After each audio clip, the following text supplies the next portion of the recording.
Hi, I'm the Board Game Bandit, and I'm here with another segment of our Smash Up podcast. I'm here with Trager and Eric Glassey. Thank you both for being here. Thank you for having me. Thanks for having us. So today we're going to be talking about player count. Now, this is something we got a lot of feedback after our first podcast, and I'm really excited to talk about it because this is something I think a lot of us will have different opinions about. Certainly, I know I'm going to be disagreeing with a lot of the audience. So my perspective on this is 3 and 4 only. I cannot stand 2-player Smash Up. I don't think I would go as far as to say that I can't stand any player count, but I actually prefer 2 and 3, and not 4. Really? I would rank my player counts as 3, followed very closely by 2, followed by 4 asterisk, where it depends on who the 4th player is. So I'm going to disagree right now. I actually think 2-player Smash Up is great and underappreciated. Yeah, I will totally underappreciate it for you. This is why we don't play together. not just the two of us. But yeah, I'm a 4 first and then followed by 3. That's odd because I would think that the majority of the community thinks that 3-player is the best form. That's my viewpoint. 3-player is the best. Why do you think that is? I say it's pretty evenly balanced throughout the play, that no one person is going to be singled out. It's a little bit faster to get back to your turn, and bases don't necessarily break without you, typically. This is probably going to sound kind of harsh, but I feel like in a 3-player game, there's not a player who's totally not, like there's totally no point for them to be there at all. They're just taking up space on the board. But I feel like that is true in a 4-player game. In a 4-player game, there's usually 2 solid contenders with one person who might be able to catch up, kind of like a wild card scenario, but there's always just one random player who, like, there's no reason for them to be there, and all they do is clutter the board state. And again, that's probably super harsh, but that's the way I feel about 4-player games. I definitely agree with you, and that's why I put an asterisk next to 4 players. It really, just like with 3, it depends on who the player is. I really enjoy 3 players, but one of the problem is if there is a bad player, I really hope they are going before me and not after me. Because one thing I've encountered a lot with 3 players is that a bad player, particularly if they're going after me, will basically tee up a base to be scored by the opponent. It's just, I'm going to drop this power, and then the opponent can answer it and finish the base before I have a chance to do anything about it. I've seen that happen a lot with Jungle Oasis, and it's kind of like a rookie mistake, but that 2 points can be the deal breaker in a game. And that's something that could happen in 3 or 4 player. Agreed. Again, I like all these. It depends. No matter what, I don't even think I would enjoy Smash Up if I was playing against a 2-player that, you know, was just going through the motions and not really enjoying it. Certainly, the game excels when you have good players with you that, you know, you're constantly keeping each other in check. It's almost like a 3-way standoff where I don't want to hurt you too much because then I'll leave this person unperturbed. So you have to balance your focus. At the same time, there's nothing stopping 2 players from just completely ganging up and eliminating one person out of contention. But if you do that, I would advise you to find 2 other friends. I would say it's better with 4-player when you have someone that's really outstripping everybody else in skill, because 3 people can gang up on one easier than 2 people can play against one. And it can really be used to undercut their ability and just really even cut them off of a base sometimes. I would argue that unless it's a teaching scenario, that scenario shouldn't go into it. That you shouldn't have a 4-player game where it's 1 very experienced player and 3 not so experienced players. Okay, agreed. I think all things being even, if you were playing with, you know, the same types of experience levels and the same like friendly interactions between like different kinds of players and stuff like that, I think, like I said, 3 is my favorite with 2 following, and then I really don't like 4 that much. So what is y'all's fascination with 2-player? I think 2-player allows you to get into some really good, like, one-on-one, like, head-to-head type fights, but also it allows you to kind of explore some things where, okay, maybe you're paying attention to this base over here, but that leaves me open. I can go do something else somewhere else, and we can kind of stay out of each other's way if we want to, but we can also go head-to-head if we want to. And you don't get that in any other player count, because as the player counts increase, the more like direct confrontation you face. I agree with everything that Sarah was said. I want to add to that. it is very difficult in anything but a two-player scenario to say, I won, you lost. A two-player game is always going to have that, where you won because you defeated your opponent. Anytime you have more than that, you open up the possibility that some other player enabled you to win, whether it's directly influencing like kingmaking, which I'm sure we'll talk about in a little bit, or indirectly, as I mentioned before, setting up bases to be scored by the third player. I think it kind of dilutes your victory a little bit. You kind of have to hope that someone maybe doesn't target you as much. You know, it can be very difficult to win if people are going directly after you, particularly if you are more experienced. Before I get more into why I like two players so much, I want to talk about just how much I feel the game changes fundamentally with each player count in a good way without actually changing the rules. In fact, there's only one rule change, and that's one additional base per player. And that's remarkable how two-player smash-up, even with, if you take two of the same people and we both have the same factions, and then you introduce a third player, it really is going to feel like an entirely different experience. And I feel that's remarkable about the game. Yeah, and that's one of the things I like about the higher player counts is that you got more options on the field. I always am going to be in favor of more bases. That's great. Even when they are smaller bases because of player counts, I enjoy when cards bring in additional bases because it's like a new strategic option has now appeared for you to utilize. Absolutely. But one of the other things that two-player count does is that it makes certain factions stronger, it makes certain factions weaker. And specifically, some of the things that will happen with two players is that you can go for a strategic second place. If a player has jumped out to being an early lead, you can anticipate how much power they can add in a single turn and just completely avoid this. And I think, Sarah, you were hitting on this earlier. You avoid it until the last second where you can say, all right, I'm just going to throw on a free minion. Maybe he's indestructible or he can't be moved off of the base, and you're supplying most of the power for 4 points, and there's a lot of bases that are 4-3-2. It's really great that you supply 20 minions worth of power on one base for 4 points. I throw a freebie on there for 3 points. That gives a great advantage and can help you break more bases in first place over the long run. That doesn't really happen with more than two players. That's a good thing, and it's a bad thing. I think that can still almost be done, maybe not for second place, but for third place in their three-player match. Yeah, I would agree with that. Agreed, but usually, I was looking at the base distribution the other day. Most of the time, if the third base has a point value, it's usually one less than second place.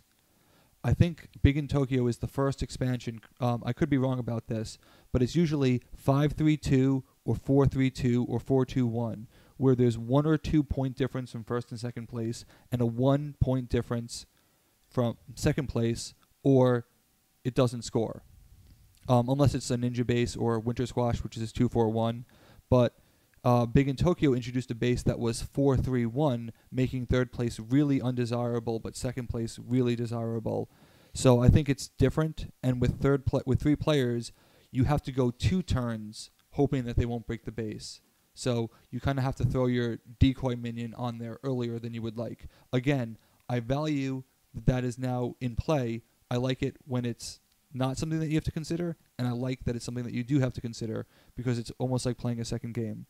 I think some of the cards that influence being able to play out of turn, like with the specials, I think those are better in games with 3 or 4 players than they are in games with 2, because like we were talking about, you can anticipate how much power your opponent can throw on the base before your next turn, and you may not be exactly right, but you can be mostly right most of the time, enough to where you're not going to fall behind too badly if you're wrong every once in a while. So in a 2-player game, I don't feel like you need that many specials. So you can play factions that don't have as many specials.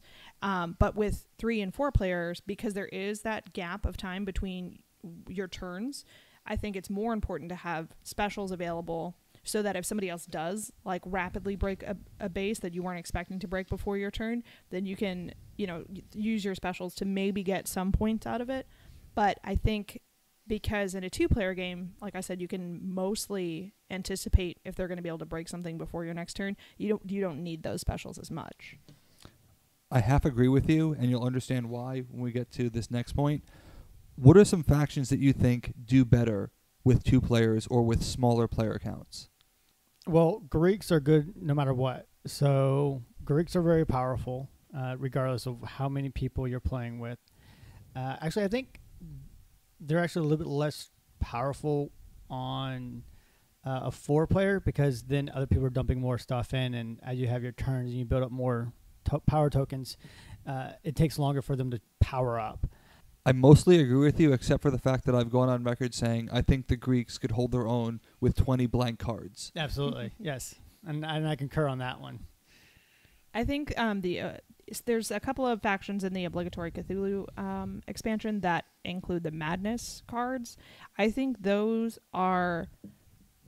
certainly more fun to play in a lower count game, and I think they're a little bit easier to wield well in a lower count game. If you have more players, it can get kind of messy. But I think in a 2 or 3 player game, anything that uses the Madness mechanic can be a lot of fun, and it can be very effective if you know what you're doing.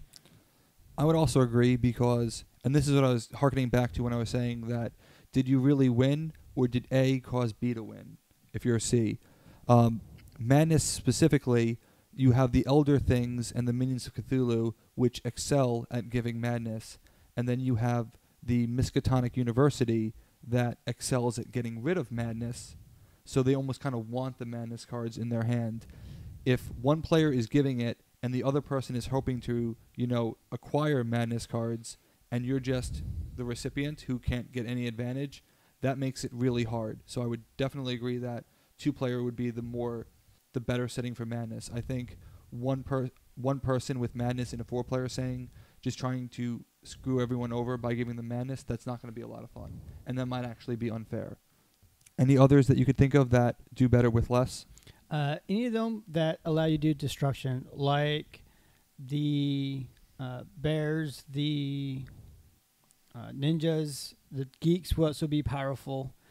When you can just stop somebody's from having an effective turn, you can just kill them, and then there's no one else that can really counter you. I agree with you about the ninjas and geeks, but for different reasons. I'm not sure that destruction is better with less players. It somewhat is, because you're the target, but at the same time you can anticipate that and use it to your advantage. I think the tension of knowing, well, is he going to go for my guy, can actually hurt you in the 3 or 4 player game. I think ninjas are great. I think actually ninjas are the definitive example for me of a faction that excels in a 2-player game because of the Shinobi card. The idea that you can completely stay off of a base for the entire game and just say, Shinobi, I'll take my 3 points or my 2 points, that completely holds people hostage. One of my favorite things to do with ninjas is they know I have a Shinobi in my hand because I've played long enough to draw them into my hands. But they're not going to want to break the base because they know I'm going to get free minions. I'm going to get a free minion out of it. As a result, their minions stay on the base doing nothing, and they're not acquiring any points because I'm not letting their minions go back to their discard pile. This is actually a great way to counter zombies because the zombies they're not breaking bases, they're not in the discard pile, they're literally doing nothing. And I think the ninjas really facilitate that. On a more technical level, I will agree about the geeks, mostly because the geeks' primary strength are shutting down your most important action. The more important actions you have, the geeks have limited cards that do that, so they're not going to be as powerful. The werewolves benefit from being the strongest at a current time. That's harder to do the more players that there are. I think in general, any power-based faction, that is a faction relying on power, is really good with less players, because if we're trading power, the ability to drop more than you and break your base on my turn is going to be a real advantage. What about the opposite? What factions do you think do better with more players? I'm going to sound like a broken record, but I would say bears will also do well, but bears and tornadoes, where you can move and launch them at the same time, that combination I think would be very powerful. Some of them require other combinations to be effective. I would agree with the Bear Cavalry. I think that's a really good one for a higher player count game. I actually think the Bear Cavalry does really well regardless of player count, as long as they have a good supporting faction, particularly one that can make them more powerful, like Cyborg Apes or any sort of persistent action boost. But Eric, when you said tornadoes, I completely agree with you. I would say that any movement-based faction really excels with higher player counts, particularly the pirates, because you can set aside your power on different bases, which makes it harder for other players to dogpile and have a power creep, and then you can move a number of minions on your turn, and they can't answer that. The giant ant faction works in a similar way as well. Yeah, I could definitely see that, because you're spreading out all those power counters, and then in one turn you move it all to one base, and then after the base scores you move it to another base, and then break that base. I think I did that one time. Yeah, if you're playing giant ants and you don't break two bases in a single turn and win both of them, you're probably doing something wrong. It's the thing where you know it's coming. You have to do everything in your power to make sure that it doesn't happen. It might be killer ants. Is it killer ants or giant ants? It's giant ants. Okay. Killer plants and giant That's right. ants. Killer plants. I feel like that's a great band name out there. So I wouldn't say that the giant ants are power-based, because they are really more synergistic, and their power activation, it's more of a power engine than anything else. So anyone who's not power-based is going to excel. People like the teddy bears, who focus on hurting players and taking power away from other people. Tricksters and spies, because the leprechaun and the constant discarding of cards, the spy that says anytime a player plays an action, they discard a card, they're going to be more useful. I think elves and ignobles kind of need more players in order to be effective, because ignobles are probably one of the worst examples with two players, because you're giving something to your opponent, and unless you could immediately take it back, then you're just helping your one and only opponent. Yeah, that's a good point. Any others that you can think of that do better with more players? Cats, kittens, or whatever they call it. I think be able to control other minions and then destroy them at the same time. Yeah, this is my point about ninjas that I wanted to come back to, because I think ninjas are great at 2 or 4, but not 3. And the reason is, with more players, generally everybody's power is close to each other, so you don't need as much to overtake someone, to leapfrog from second to first or from third to second. I think the kittens, that 3-point power may be enough to swing you into second place, because everybody is comparatively low. Yeah, you can take over the being the number one and win a base. Just with that little bit of swing, you can capture. I think the zombies are good no matter what player count you have. If you have a 2-player game and you're constantly bringing zombies out of your discard pile, it can be really frustrating, especially based on what your opponent has chosen to play. If they don't have anything to combat that, then it's like you're constantly refreshing your armies of the undead.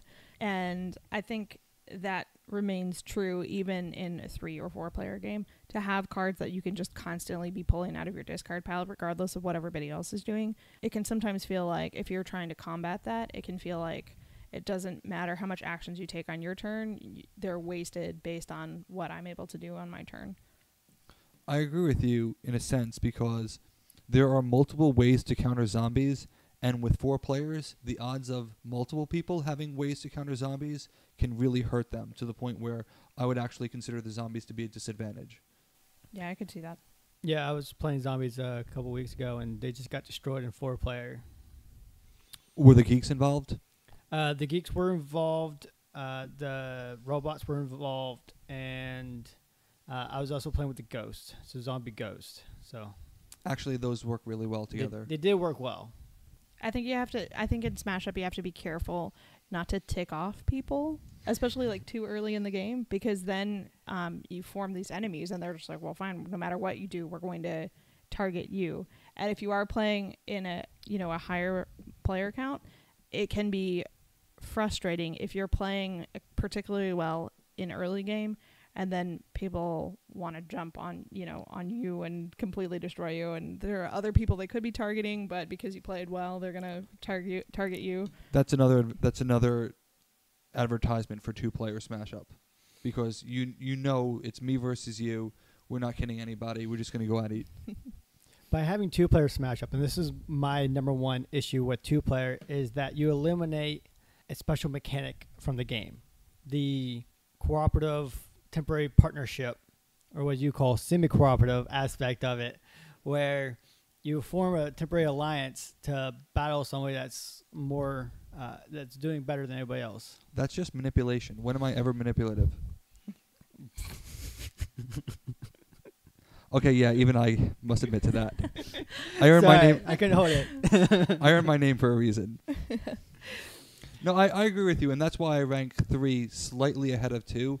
The problem is that I'm most likely to be the guy who everyone else is going after.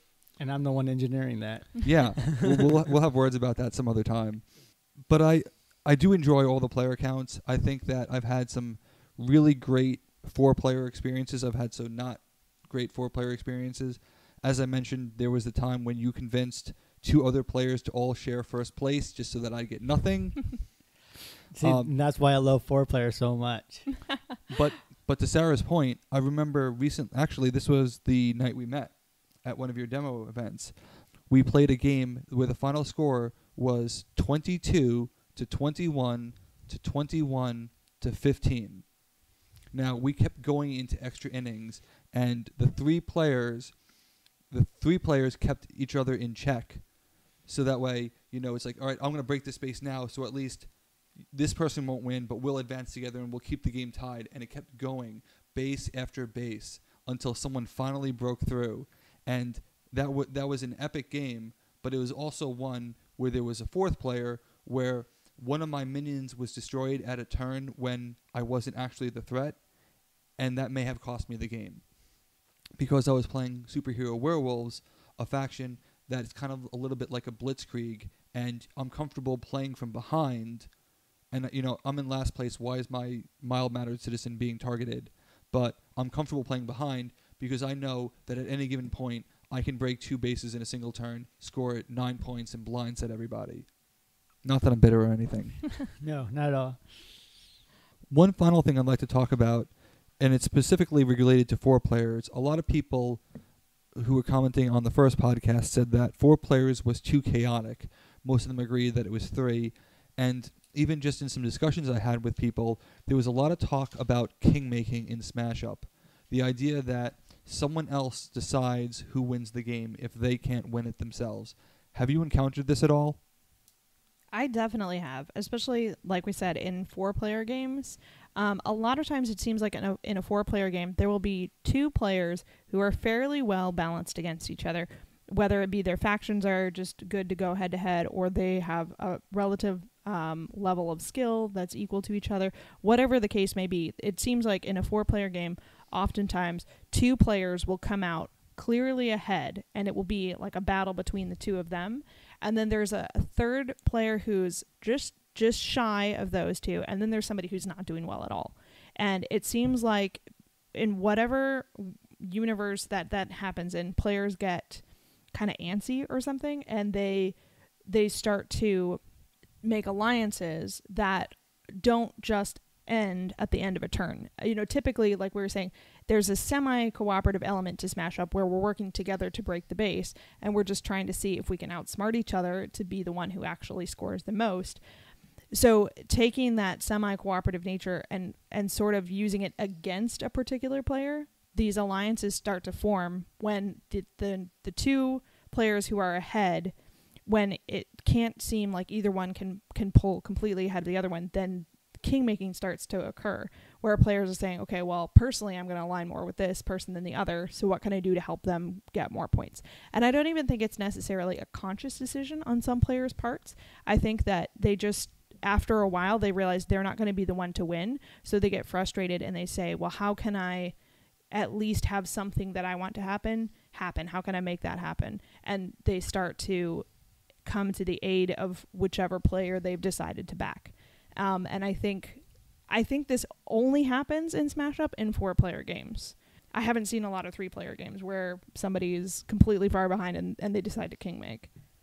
I'm actually the opposite of that. I've seen more on 3-player Kingmaker than I have on 4-player. Because with 4-player, you can eliminate the top person from getting any points whatsoever.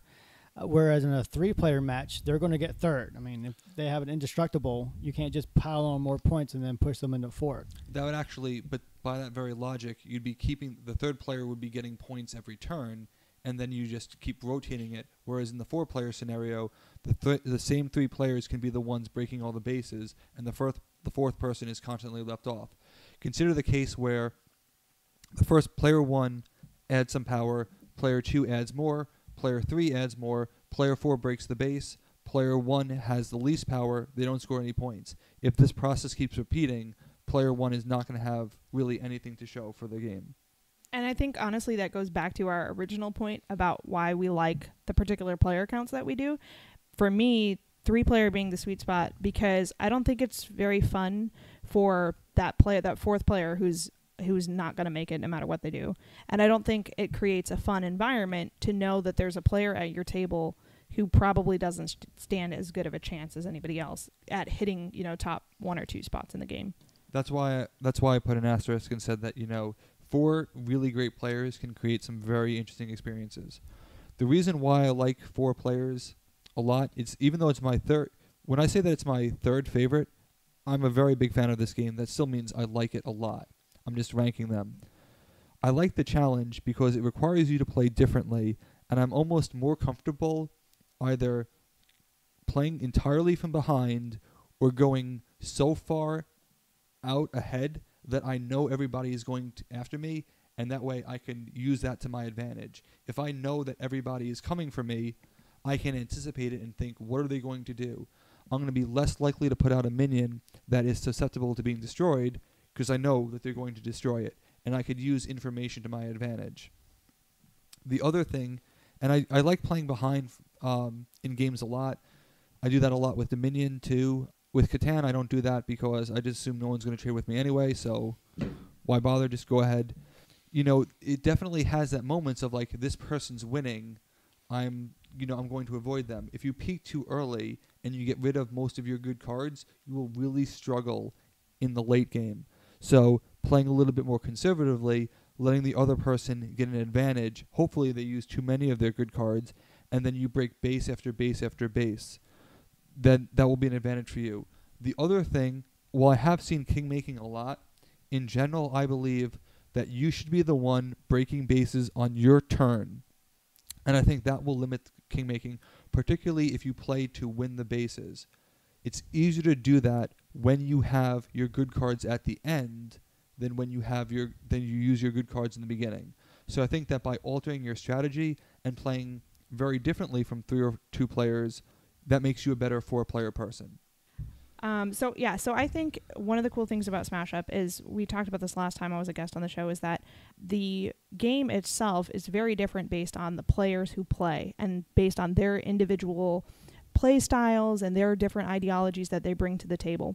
And I think that this ties in here as well, because with the different player counts, you have people who are playing based on their personal ideologies, their perceptions. Like Jim was saying, he doesn't mind coming from behind. I personally, if I'm behind, I feel like that's it. I'm done. Like there's no way for me to win this. I might as well just start king making. I think this is a good place to remind ourselves that there are these players who are humans who bring, totally different thoughts and perceptions and ideologies to the game. And because of that, we each play in a unique way, and that does influence how we play, even though the player counts are different. I think that's why I like the 4 or 3 or 4, the higher number matches, because you got more of those personalities that you get to interact with while you're playing, and it makes each time more unique. And that is interesting, because I bet you are more of a social person, right? More of an extrovert. I will play people off of each other, absolutely. Okay, see, I'm more of an introvert, so I think it's a little bit more stressful when there's more people involved. I'm trying to keep track of everything, and so to me, again, personal issues here. Being an introvert, I play totally differently than you would as an extrovert. So I'm agreeing with Eric about the more personalities. It can be a good thing. I'm not disagreeing that 4-player Smash Up is great. I'm arguing with you that you think 2-player Smash Up isn't good. Would we agree as a group that in 4 players, Smash Up is almost as if you're playing the people, not necessarily the game, whereas in 2 players, you're playing the game? It's, okay, head-to-head, who can do it better, and then with more players, it's who can manage the game within the game, the meta game almost. I would totally agree with that. I would agree, and define it more precisely as in it's more deterministic the fewer people you have. Or at least in a two-player match, it's more deterministic. Right, but it's deterministic with randomness that you have to mitigate. So usually I would say determinism is a very bad thing. I've said that on numerous occasions. But I'm saying I feel I like being more in control and mitigating the luck myself rather than hoping that, okay, I really hope I didn't upset someone and now they're going to target me indiscriminately for the rest of the game, which has happened on numerous occasions. I love that aspect. When you see two people just suddenly like blow up at each other, you're sitting back going, I started that. I would say that with 4 players, everyone having destruction is just extremely annoying. That's very annoying with 2 players. I once played on the app, I played Ninja Pirates versus Ninja Pirates. And the game took forever because nothing could stay on the board for very long. And I feel like Battleship. You sunk my battleship. Could you just imagine that if it's if everyone had a destruction-based faction and you couldn't go a single turn without someone's minion dying? Yes, I can. I think that would simultaneously be really interesting, but also potentially like frustrating or exhausting because it would be 2 steps forward, 1 step back every single turn. Yeah, I once played a 4-player game with the Ignobles base. I think it's Spiky Chair Room that lets you destroy a minion at the end of your turn if you played a minion there. And they were playing with the Tricksters. So they would play a gremlin, blow it up, but they also had a card that would let it go back to their hand. Oh. So it was basically throwing a grenade at other players turn after turn. So every turn, they're drawing an additional card, they're getting everyone else to discard a card, and it's just like, all right, enough of this. That base has to go. I love that. That idea is just amazing to me. Because he was incentivized to do that because he was hurting 3 players. Absolutely. There are certain cards that stand out as being better. Mass Enchantment is a great example where any card that says all players obviously will get better with more players, but something like Mass Enchantment where you're really hoping if it's not an action, then the card isn't as useful. The more players you have, the greater the chance that you get an action. Also, if you get multiple actions, you get your choice over which one you want. So there's also individual cards that get stronger in addition to factions. I think my biggest takeaway is that maybe I should play 2-player Smash Up and watch. If Eric were to win, he'd be like, oh, I love 2-player Smash Up. It's great. There's nothing wrong with it because I won. I've lost probably about 90% of the 2-player Smash Ups I've played. Yeah, pretty much all the ones against me, I'm sure. It sounds like your playstyle, though, is to pit other players against each other and just let them take each other out so that you can, rise above kind of thing. And you call me the master manipulator. Yeah, well, if you're in the shadows and nobody sees you being a manipulator, it works out better for you. You keep your reputation. And your friends. And your friends, yes. Yeah, it's also easy. It's very easy to convince people to go after me, I will say. It's when there's a bigger, juicier target out there, you're like, hey, look at Jim. He called you a juicy target. So to summarize, no matter what the player count is, I'm going to enjoy a game of Smash Up. I do think that for the people who don't like it with 4 players, there's still some ways to enjoy the game. Maybe it involves finding the right people. Maybe it's playing the game differently. But the joy of Smash Up is that there are so many combinations and so many ways to play the game that there's bound to be a configuration and a player count that works for you. The game scales extremely well, in my opinion, and it's part of the reason why the game has been around for so long, just because it's extremely flexible. If you have only a partner or someone that you play games with routinely, you've got a great 2-player game. If you've got a core group of 4, you have 4 players. If you have a lot of friends, you could break out the big geeky box and separate into several smaller groups. You're all playing the same game, just not together. This would be a missed opportunity if I didn't mention the, I believe, 6-player game of Smash Up that occurred at my bachelor party that went till 4 o'clock in the morning.